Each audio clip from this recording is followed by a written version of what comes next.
Ride along each week as we share proven strategies to strengthen your business, energize your team, and create the business success you've been dreaming about. And now, here's your host, Rich Allen. What truly sets you apart from your toughest competition? Welcome to the Ultimate Business Tune-Up Podcast, where our one and only goal is to help you tune up your business so you can have the long-lasting success and fulfillment that comes from owning a solid, profitable, and sustainable business. Each week we dive deep into a single topic related to improving your business, improving your team engagement, or improving your relationship with your customers. 7 weeks ago, I asked a question regarding your secret sauce. It was intended to get you thinking about what truly sets you apart from anyone else doing the same thing you're doing in your industry.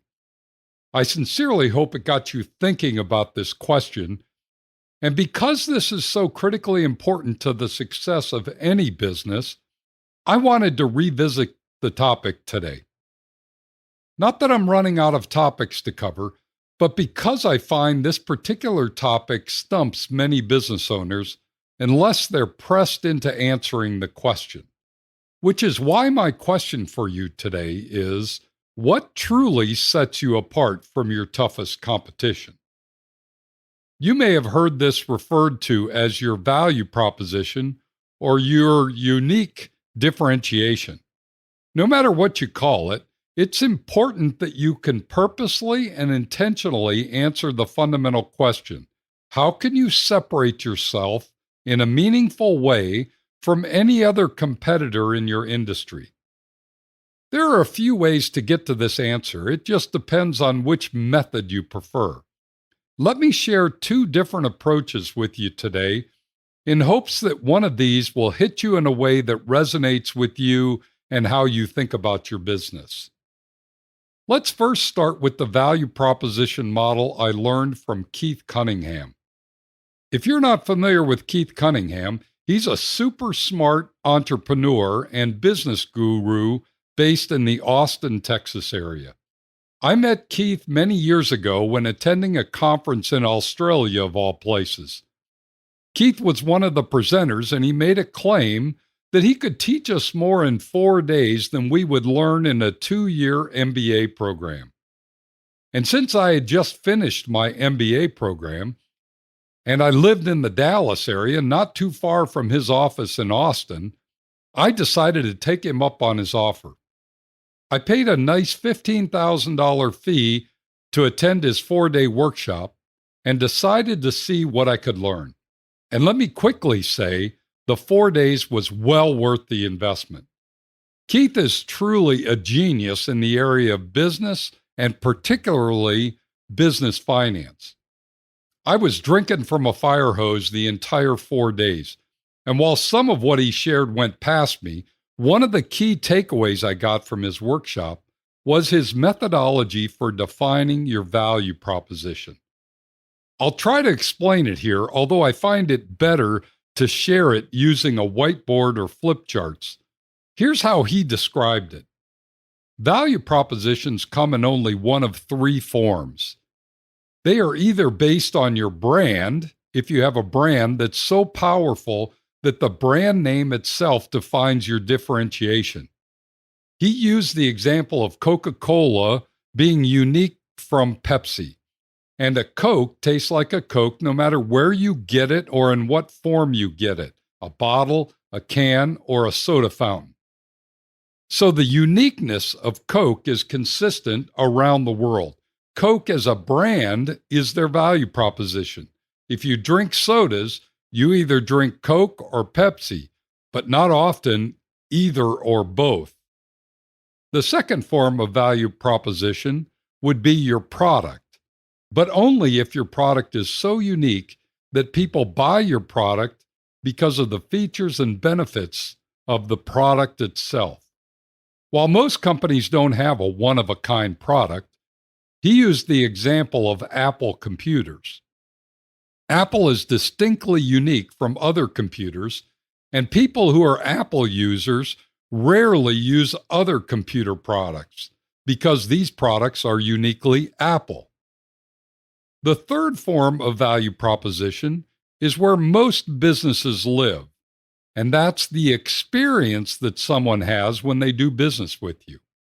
When you don't have a powerful, unique brand and you don't have a one-of-a-kind product, you must define your value proposition in terms of the experience that someone has when they do business with you. That's where my business lands, and that's likely where your business lands. You probably would agree with me on this, but here's the part that most of us miss. If our value proposition is based on the experience someone has when they do business with us, then we must be able to define the true value they get based on the feelings that someone has when they engage with our business. Now, I'm not sure about you, but when I first heard this, I was scratching my head a bit. I was thinking, is my value proposition really a feeling? But after hearing Keith explain why feelings were so powerful and impactful, I started to think deeply about it. In fact, he gave us all an assignment at the workshop. When we got back home, we were to ask 5 to 10 of our best customers this question: what feelings do you have when you do business with us? At first, it was a very awkward question to ask. Some customers looked at me as if I'd lost my mind. But when I pressed them for an answer, I did get some truly significant and meaningful insights into how I was making my customers feel when they did business with me. Keith's recommendation was that after we gathered the inputs from our customers, that we identified the top 3 feelings, the ones that were mentioned most often, and begin to build our business processes around those feelings.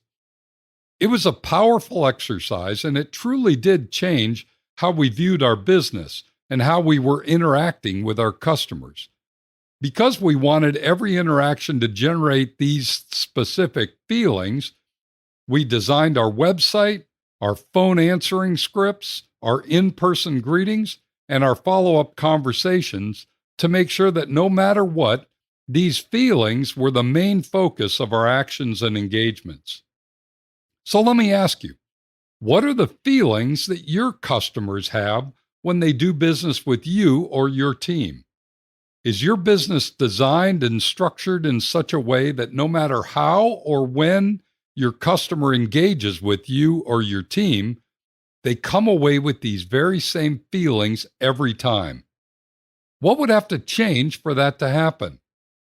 If they did have those feelings every time they did business with you, would they do business with you more often, or tell more friends about your business, or write better Google reviews about your business?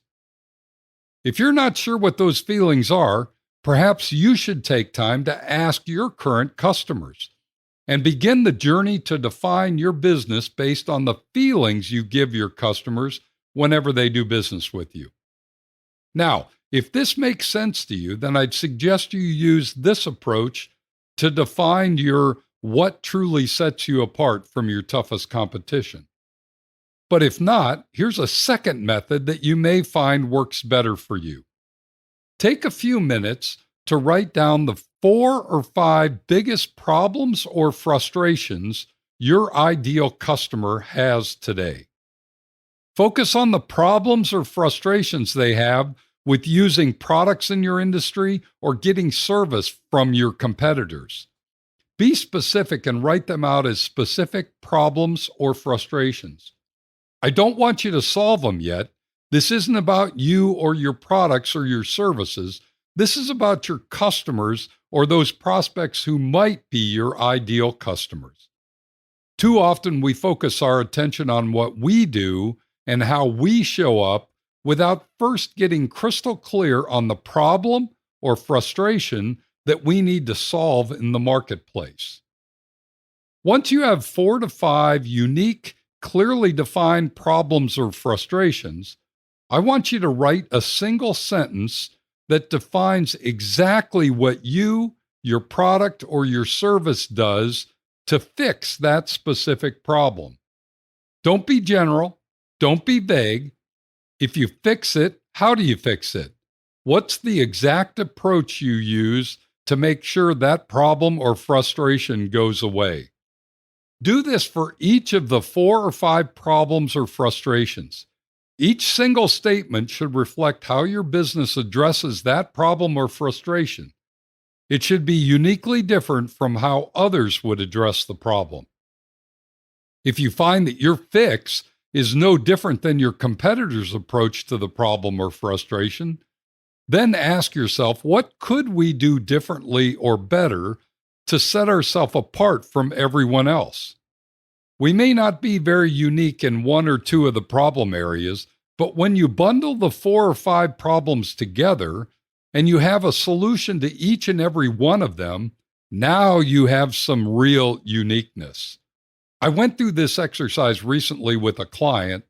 They're in an industry that arguably has little differentiation. The products are pretty much similar, and the process they follow is similar to every competitor's processes.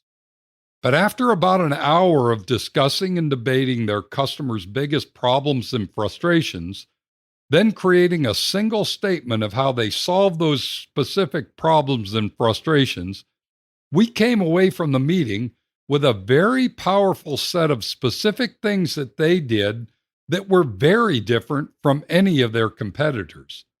And as we looked at how they solved the big 5 problems and frustrations of their customers, we identified a way to brand our solution to make them even more unique and differentiated.